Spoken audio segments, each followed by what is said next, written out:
الحمدللہ وحدہ والصلاة والسلام علی من لا نبی بعدہ۔ اما بعد، محترم ناظرین، ہمارے یوٹیوب چینل روحانی عمل میں سید اظہر الدین حسینی آپ تمام کا خیر مقدم کرتا ہوں۔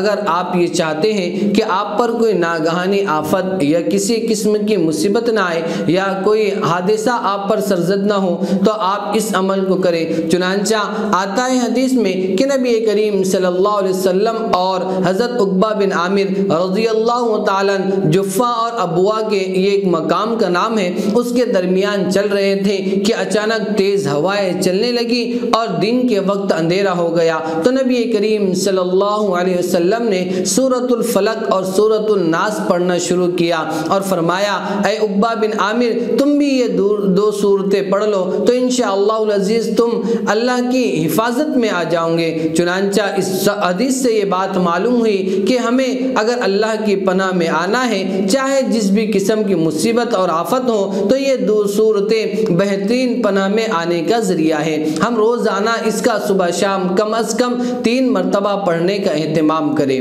تو اللہ سے کبھی امید ہے کہ ہم ہر طرح کی آفت اور مصیبت سے بچتے رہیں گے۔ آپ کو ہماری یہ ویڈیو کیسی لگی ضرور کمنٹ کریں، پسند آنے کی صورت میں لائک کرنا نہ بھولیں۔ دیجیے آپ کے خادم کو اجازت، پھر حاضر ہوں گے ایک نئے ٹاپک کے ساتھ۔ فی امان اللہ۔ السلام علیکم ورحمۃ اللہ وبرکاتہ۔